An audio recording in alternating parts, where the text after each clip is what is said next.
Bismillahirrahmanirrahim. Alhamdulillah wassalatu wassalamu ala Rasulillah wa ala alihi wa sahbihi wa man wala amma ba'd. Mari kita melanjutkan membaca kitab Riyadhus Shalihin karya Al-Imam Nawawi rahimahullah taala 982 ya. Qala rahimahullah bab ma yaqulu idza nazala manzilan. Bab ke-174. Bab qala rahimahullah bab ma yaqulu idza nazala manzilan, bab apa yang diucapkan seseorang ketika dia singgah di suatu tempat. Qala rahimahullah ta'ala an Khawlah binti Hakim radhiyallahu ta'ala anha annaha qalat sami'tu Rasulullah sallallahu alaihi wasallam yaqul man nazala manzilan thumma qala a'udzu bikalimatillahi tammati min syarri ma khalaq lam yadhurruhu syai'un hatta yartahila min manzilihi dzalik, rawahu Muslim. Dari Khawlah binti Hakim radhiyallahu taala anha, ia berkata, aku pernah mendengar Rasul sallallahu alaihi wasallam bersabda, barang siapa singgah di satu tempat kemudian mengucapkan a'udzu bikalimatillahi tammati min syarri ma khalaq, maka tidak ada sesuatu pun yang akan mencelakainya sampai dia pergi dari tempat tersebut. Hadis riwayat Imam Muslim. Sudah hafal ini ya? Yang belum hafal silakan jangan ngacung ya. Diamalkan, dipelajari, dihafalkan dan kemudian diamalkan. Dari Khawlah binti Hakim radhiyallahu taala anha, seorang wanita mulia, sahabiyah, istri Utsman bin Affan radhiyallahu taala anhu ya. Di sini beliau ikut serta dalam menyebarluaskan ilmu Nabi sallallahu alaihi wasallam, sesuatu yang tentu menjadi teladan bagi kaum muslimah secara khusus ya, untuk ikut serta dalam menyebarluaskan ilmu. Dia mengatakan bahwa aku pernah mendengar Rasul sallallahu alaihi wasallam bersabda, barang siapa yang singgah di satu tempat ya. Di sini umum ya. Di sini umum, singgah di satu tempat atau masuk di satu tempat, entah itu rumah atau kebun atau taman atau hutan ya. Kemudian mengucapkan doa yang disampaikan ini.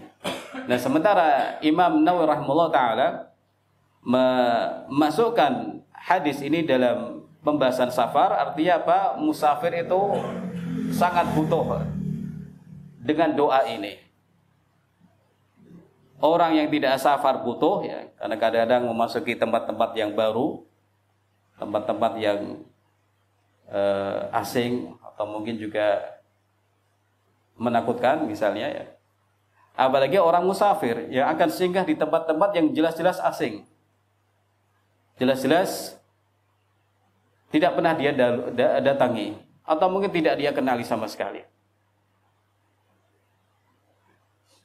Dan mungkin saja di situ ada orang yang jahat atau binatang buas atau hal-hal yang bisa membahayakan jiwanya, hartanya atau perjalanannya. Jadi ini umum ya, sebenarnya umum, bisa dibaca siapa saja dan kapan saja ketika seseorang mendatangi atau singgah di satu tempat dan dia butuh perlindungan dari Allah Subhanahu wa taala karena mengkhawatirkan sesuatu, apalagi seorang musafir. Nah, doanya adalah a'udzu bikalimatillahi tammati min syarri ma khalaq. Saya berlindung dengan kalimat-kalimat Allah yang sempurna dari keburukan apa yang Allah ciptakan ya. Ini pun umum ya, memohon perlindungan kepada kalimat-kalimat Allah Subhanahu wa taala yang sempurna dari keburukan apa saja yang Allah Subhanahu wa taala ciptakan, entah dari kalangan manusia, jin atau binatang-binatang besar ataupun kecil. Jadi doa ini mencakup hal yang luas sekali ya. Keburukan manusia yang buruk, bahaya dari jin atau setan, atau bahaya yang bisa muncul dari hewan-hewan dari tempat-tempat yang disinggahi. Nah, ketika orang membaca ini, kata Nabi sallallahu alaihi wasallam, lam yadhurruhu syai', maka tidak ada suatu madarat sedikit pun yang akan mencelakainya ya. Tidak ada manusia jahat yang bisa mencelakainya karena Allah menjaganya. Tidak ada binatang yang akan mencelakainya karena Allah menjaganya, dan tidak ada jin-jin yang akan mengganggunya karena Allah azza wajalla menjaganya. Nah, di sini Bapak Ibu rahimakumullah taala, kata Syekh Salim Bilali, man qala hadha du'a muqinan bihi lam yaqrubhu syarrun fi manzilihi dzalika hatta yartahil. Barang siapa yang membaca doa ini dalam keadaan meyakininya ya, maka tidak ada bahaya yang akan mendekatinya di tempat itu sampai dia meninggalkan tempat tersebut ya. Bahkan walaupun tempatnya banyak orang seperti rest area, orang tidak tahu, mungkin ada orang-orang jahat bersembunyi di toilet atau apa ya. Nah, dengan berkah doa ini orang itu terjaga, terlindungi dari keburukan-keburukan orang tersebut. Apalagi kalau tempatnya itu sunyi ya. Tempatnya gelap misalnya. Orang sangat butuh pertolongan Allah Subhanahu wa taala. Nah, barang siapa membacanya dengan meyakini kebenaran doa ini. Nah, sebenarnya faktor untuk meyakini kebenaran doa ini sangat kuat. Karena apa? Disabdakan Nabi Muhammad SAW yang tidak pernah apa? Tidak pernah bohong. Yang disabdakan Nabi Muhammad SAW, seorang Rasul yang wajib menyampaikan risalah kepada umat. Rasul yang dipercaya oleh Allah Subhanahu wa taala. Maka faktor untuk meyakini kebenaran hadis ini sebenarnya sangat kuat sekali. Kalau ada orang itu punya sugesti saat minum ini dan itu, maka hendaknya punya keyakinan yang kuat saat mengamalkan hadis-hadis Nabi SAW, tanpa perlu mencari testimoni. Karena ini petunjuk yang terbaik yang diajarkan Nabi SAW. Lam yadhurruhu syai', tidak ada sesuatu yang akan mencelakainya sampai dia pergi dari tempat itu. Hadis riwayat Imam Muslim. Ikhwani wa akhwati fillah rahimakumullah taala. Jadi hadis yang mulia ini menunjukkan betapa pentingnya zikrullah. Betapa pentingnya seseorang berzikir kepada Allah Subhanahu wa taala, utamanya dengan zikir ini saat mendatangi tempat-tempat yang baru atau tempat-tempat yang dia khawatirkan ada sesuatu keburukan. Zikir itu kata ulama hisnun hasin, benteng yang kuat ya. Benteng yang kuat. Kalau pada pertemuan sebelumnya di bab 173 ya, disampaikan perkataan Imam Ibnu Qayyim rahimahullah taala. Zikrullah itu akan menenangkan orang yang dalam keadaan kesulitan, dalam keadaan cemas, dalam keadaan risau, akan tenang. Nah, sebaliknya orang yang dalam keadaan aman, tapi kalau dia lalai dari zikrullah, dia sebenarnya menjadi orang yang kalut, menjadi orang yang tidak tentram, padahal kondisinya aman. Jadi zikrullah adalah hisnul hasin, suatu benteng yang kuat, tameng yang kuat, yang sepatutnya selalu menjadi pegangan kaum muslimin. Ini senjata ya, senjata yang kuat. Allah Subhanahu wa taala sudah berikan kita bekal untuk zikrullah. Demikian juga Nabi sallallahu alaihi wasallam ya, sudah mengajarkan kepada kita zikir-zikir untuk keselamatan kita di dunia dan di akhirat. Nah, keselamatan yang bisa didapatkan seseorang dari Allah melalui zikrullah ini, keselamatan zahir dan keselamatan batin.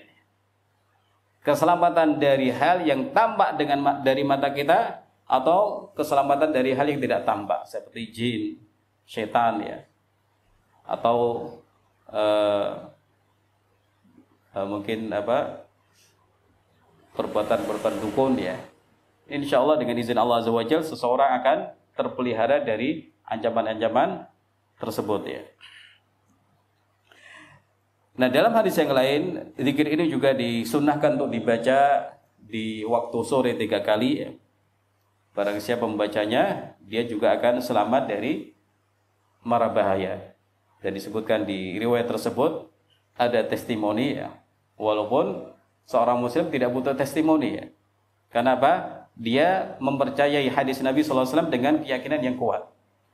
Disebutkan dalam riwayat itu ada seorang rawi yang keluarganya itu tersengat oleh binatang yang punya bisa ya.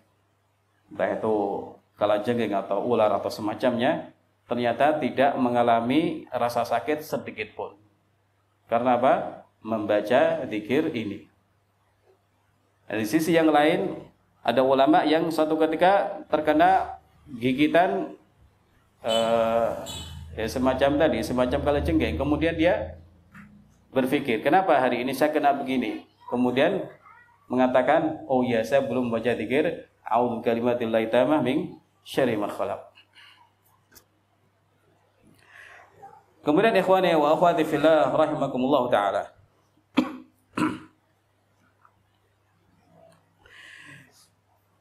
Dahulu di masa jahiliyah, orang-orang itu ketika memasuki tempat yang angker, tempat yang menyeramkan, orang jahiliyah biasanya meminta perlindungan kepada penunggu tempat tersebut ya. Jadi hati-hati buat kaum muslimin ya, yang ketika melewati satu tempat ternyata malah minta perlindungan kepada sesuatu yang dianggap penunggu tempat itu ya. Entah itu hutan atau lembah atau mungkin sungai besar atau pantai dan lain sebagainya. Mohon perlindungan dari yang dianggap penunggu tempat itu. Nah, ini termasuk budaya jahiliyah. Termasuk hal yang terlarang ya. Al-Imam Ibnu Katsir rahimahullah taala menyebutkan hal ini saat menafsirkan ayat